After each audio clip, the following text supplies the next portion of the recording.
밤 하늘을 올려다보면 우리는 늘 묻습니다. 저 광활한 우주 속에서 과연 우리만이 존재하는 걸까요? 별빛이 쏟아지는 밤, 인간은 늘 이 질문 앞에 멈춰 섭니다. 저 수많은 별들 중에 생명체가 존재하는 곳이 정말 우리 지구뿐일까? 혹시 어딘가 우리와 비슷한 존재가 같은 질문을 하고 있진 않을까요? 과학자들은 우주에 지구와 비슷한 환경의 행성이 많다고 말하지만 아직 외계 생명체의 흔적은 발견되지 않았습니다. 수많은 탐사와 연구에도 불구하고 우리는 여전히 침묵 속에 있습니다. 이 미스터리를 풀기 위해 우리는 확률이 아닌 인과율이라는 새로운 렌즈로 우주를 바라볼 필요가 있습니다. 단순한 숫자 계산을 넘어 더 깊은 원인을 찾아야 합니다. 생명은 단순히 공간에 흩뿌려진 점이 아니라 시간과 인과율의 축 위에서만 존재하고 유지됩니다.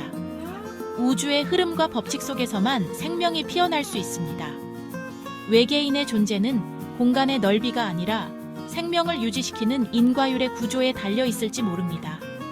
이 구조가 없다면 아무리 넓은 우주라도 생명은 드물 수 있습니다. 우리는 우주의 크기나 행성의 개수에서 답을 찾지 않을 것입니다. 진짜 답은 생명이 어떻게 탄생하고 유지되는지에 달려 있습니다. 대신 생명이란 무엇이며 그것이 어떻게 유지되는지에 대한 인과율의 관점에서 이 질문을 다시 생각해 볼 것입니다. 이 시선은 우리에게 새로운 통찰을 줍니다. 어쩌면 외계인이 없는 것은 우주의 엄격한 법칙 때문일 수 있습니다. 이 법칙이 생명의 등장을 어렵게 만들었을지도 모릅니다. 이 새로운 관점은 우리 존재에 대한 더 깊은 통찰을 줄 것입니다. 우리가 누구인지, 왜 여기에 있는지에 대한 근본적인 질문에 다가가게 합니다. 이제 인과율의 시선으로 우주의 침묵을 추적해 보겠습니다. 이 여정은 우리에게 우주와 생명에 대한 새로운 이해를 선사할 것입니다. 생명이란 무엇일까요? 단순히 살아 움직이는 것이 아니라 원인과 결과의 연속입니다. 우리가 숨을 쉬는 것도 배고픔을 느끼는 것도 모두 인과적 순서에 따라 일어납니다. 이 순서가 어긋나면 생명은 유지될 수 없습니다. 생명은 무작위 사건이 아니라 A가 일어나야 B가 일어난다는 엄격한 인과적 흐름입니다. 종의 번식 역시 복잡한 인과적 단계로 이루어져 있습니다. 작은 오류 하나로도 종의 대가 끊길 수 있죠. 생명체는 물리적 존재이면서 동시에 성공적으로 작동하는 인과율의 묶음입니다. 이 인과율의 사슬은 눈에 보이지 않지만 생존에 필수적입니다. 우리가 살아있다는 것 자체가 수십억 년 전부터 이어진 인과율의 사슬이 끊기지 않았다는 증거입니다. 그렇다면 질문을 바꿔야 합니다. 우주에 우리와 같은 인과율의 사슬이 또 존재할 수 있을까요? 생명은 단순한 공간의 문제가 아니라 인과적 구조의 문제입니다. 이것이 외계 생명체의 존재를 다시 생각하게 만듭니다. 우리는 3차원 공간에 살지만 생명을 유지하는 원리는 1차원적입니다. 우리가 자유롭게 움직이고 다양한 방향으로 나아갈 수 있는 것처럼 보이지만 생명의 본질은 오직 한 방향으로만 흐릅니다. 생명은 원인에서 결과로 이어지는 한 방향의 흐름, 즉 시간의 축을 따라 존재합니다. 이 흐름은 멈추거나 되돌릴 수 없는 단단한 법칙처럼 우리를 이끕니다. 태어남, 성장, 노화, 죽음은 결코 역행할 수 없는 1차원적 질서입니다. 이 순환은 모든 생명체가 공유하는 근본적인 운명입니다. 공간에서 자유롭게 움직여도 생명 활동은 정해진 인과율의 순서를 따릅니다. 우리의 선택과 행동도 결국 이 흐름 안에서만 의미를 가집니다. 우리는 3차원 공간을 누비는 1차원적 존재입니다. 이 사실은 우리가 우주를 이해하는 방식에도 큰 영향을 미칩니다. 이 관점은 외계인 문제에 중요한 시사점을 줍니다. 생명의 본질을 이해하지 못하면 외계 생명체를 찾는 일도 헛된 노력이 될 수 있습니다. 지금까지 우리는 지구와 비슷한 환경의 행성을 찾는 데 집중했지만 단순한 환경의 유사성만으로는 충분하지 않습니다. 진짜 중요한 것은 성공적인 인과율의 순서가 만들어질 수 있느냐입니다. 생명이 탄생하려면 복잡한 인과적 연결이 자연스럽게 이어져야 합니다. 아무리 지구와 비슷한 행성이 있어도 그곳에서 생명의 인과적 흐름이 시작될 수 있는지는 또 다른 문제입니다. 그곳에서 지구와 같은 인과율의 사슬이 자발적으로 형성될 수 있을까요? 이 질문은 우주 생명체 탐사의 핵심입니다. 이것은 단순히 비슷한 재료를 모아놓는 것과는 전혀 다른 문제입니다. 재료가 같아도 인과적 질서가 없다면 생명은 탄생하지 않습니다. 생명은 공간이 아니라 인과적 질서 위에서만 탄생하고 유지됩니다. 이 질서가 없다면 아무리 좋은 환경도 무의미합니다. 외계 생명체의 가능성은 이 1차원적 인과율이 또 한 번 우주 어딘가에서 완성될 수 있느냐에 달려 있습니다. 우주는 넓지만 이런 질서가 다시 만들어질 확률은 극히 낮을지도 모릅니다. 그 가능성은 생각보다 훨씬 희박할지 모릅니다. 하지만 그 희박함 속에서도 우리는 계속해서 우주를 탐구하고 생명의 신비를 찾아 나아갑니다. 지구는 단순한 행성이 아니라 수십억 년에 걸쳐 완성된 성공적인 인과율의 중심축입니다.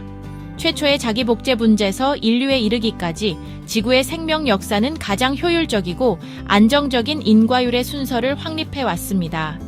이 시스템은 마치 거대한 컴퓨터 운영체제처럼 모든 생명 활동이 맞물려 돌아가며 전체 질서를 유지합니다. 각각의 생명 활동은 독립적인 것 같지만 실제로는 지구라는 단일한 인과율의 중심축에 연결되어 있습니다. 만약 우주 어딘가에 또 다른 인과율의 중심이 존재한다면 이는 우주에 두 개의 기준축이 생기는 셈입니다. 마치 한 컴퓨터에 두 운영체제를 동시에 설치하는 것처럼 혼란과 충돌이 생길 수 있습니다. 우주는 물리 법칙이라는 단일한 기준으로 움직입니다. 생명 현상 역시 단 하나의 기준만을 허용하는 것이 가장 안정적일 수 있습니다. 어쩌면 우주는 복잡성을 허용하지 않는지도 모릅니다. 만약 우주의 지구 외에 또 다른 인과율의 중심, 즉 외계 문명이 존재한다면 우리는 어떤 세상을 마주하게 될까요? 상상해보면 그들은 우리와 전혀 다른 방식으로 우주를 이해하고 해석할지도 모릅니다. 두 개의 독립적인 생명 운영체제가 만난다는 것은 우주의 근본 질서에 대한 도전이 될 수 있습니다. 각자의 논리와 질서가 충돌할 때 우주는 새로운 균형을 요구받게 됩니다. 각 문명은 서로 다른 인과율을 따르며 서로를 인식하는 순간 경쟁이 시작될 수밖에 없습니다. 이 경쟁은 단순한 자원 쟁탈이 아니라 존재의 방식 자체를 두고 벌어지는 근본적인 대립입니다. 평화로운 공존은 불안정하며 결국 우주의 질서는 누구의 인과율을 중심으로 재편될 것인가의 문제로 귀결됩니다. 이 과정에서 불안과 긴장은 필연적으로 따라옵니다. 이는 단순한 전쟁이 아니라 존재 방식의 충돌입니다.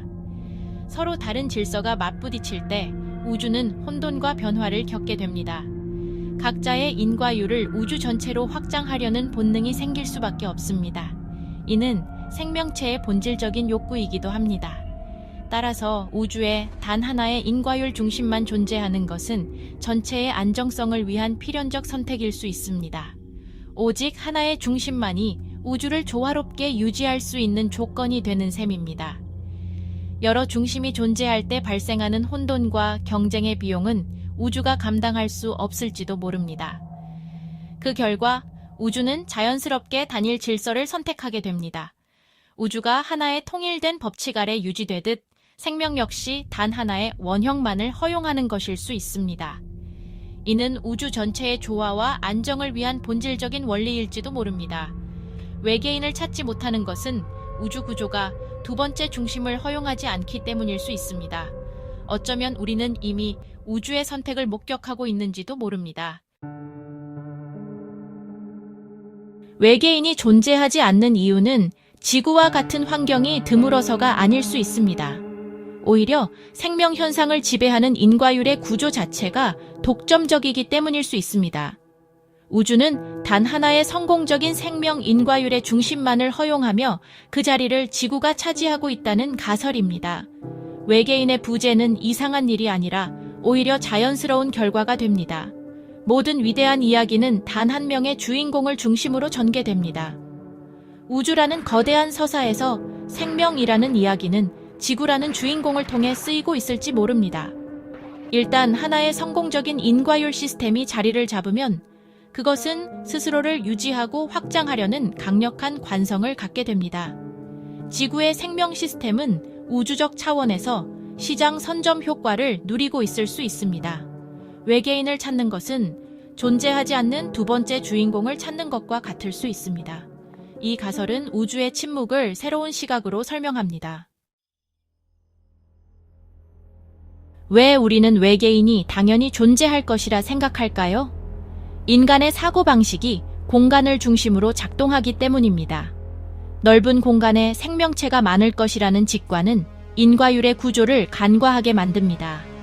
생명은 공간에 흩뿌려진 먼지가 아니라 시간의 축을 따라 흐르는 조직화된 과정입니다. 책장에 꽂힌 책처럼 이야기는 정해진 순서대로 읽어야 의미가 있습니다. 행성이 많다는 공간적 사실에서 생명도 많을 것이다 라는 결론으로 성급하게 건너뛰는 것은 오류입니다. 소설을 쓰는 데는 종이만으로는 부족하듯 생명도 단순한 행성만으로는 탄생하지 않습니다. 외계인이 많을 것이라는 기대는 공간적 상상력이 만들어낸 착시일 수 있습니다. 우리는 인과율의 복잡성은 과소평가하고 공간의 광대함은 과대평가하는 경향이 있습니다. 우주의 비밀은 보이지 않는 질서 속에 숨어 있을지 모릅니다. 1950년 엔리코 페르미는 모두 어디에 있는 거지? 라는 질문을 던졌습니다. 우주의 크기와 별의 개수를 고려하면 외계 문명이 존재할 확률이 높지만 우리는 그 흔적을 찾지 못했습니다. 이를 페르미의 역설이라 부릅니다. 기존 가설들은 외계인이 존재하지만 우리가 볼 수 없는 이유를 설명하려 했습니다. 하지만 인과율의 독점적 구조라는 관점에서 보면 답은 명확해집니다. 모두 어디에 있는가? 라는 질문에 대한 대답은 처음부터 우리 외에는 아무도 없었기 때문입니다. 역설 자체가 성립하지 않는 것이죠. 우리는 존재하지 않는 것을 찾고 있었던 것입니다. 우주의 침묵은 외계인이 숨어 있다는 신호가 아니라 무대 위에 오직 우리만 있다는 증거일 수 있습니다. 페르미의 역설은 우주를 인과적 구조로 바라보라는 메시지일지 모릅니다. 이 넓은 우주에 우리뿐이라는 생각은 쓸쓸하지만 인과율의 관점에서 보면 지구의 고독은 필연적 결과입니다. 만약 우주가 수많은 생명체로 북적였다면 지구의 생명은 그저 하나의 사례에 불과했을 것입니다. 하지만 우리가 유일하다면 우리의 이야기는 우주 전체의 유일한 서사가 됩니다. 우리는 우주가 스스로를 인식할 수 있는 유일한 창문일지 모릅니다. 우리의 존재는 우주적 차원의 의미를 갖게 됩니다. 우리는 모두 지구라는 단 하나의 배에 타고 있는 선원들입니다. 이 유일무이한 인과율의 중심을 지키고 다음 세대로 물려주는 것은 우리의 중요한 의무입니다. 외계인이 없다는 사실은 우리에게 자부심과 책임감을 줍니다. 우리는 우주가 수십억 년에 걸쳐 피워낸 단 한 송이의 꽃일지도 모릅니다. 우리는 외계인의 부재를 인과율의 관점에서 풀어보았습니다. 우주는 여러 개의 불완전한 이야기보다 단 하나의 가장 성공적인 이야기를 선택했을지 모릅니다. 우주는 수십억 개의 텅 빈 노트를 가진 도서관과 같습니다. 하지만 실제로 이야기는 저절로 쓰이지 않습니다. 지구는 이 도서관에서 유일하게 집필되고 있는 단 한 권의 책일 수 있습니다. 밤하늘의 침묵은 실패의 증거가 아니라 성공의 반증입니다. 우리는 그 유일한 이야기라는 자부심을 가져야 합니다. 그리고 이 위대한 이야기가 비극으로 끝나지 않도록 다음 장을 지혜롭게 써 내려가야 합니다.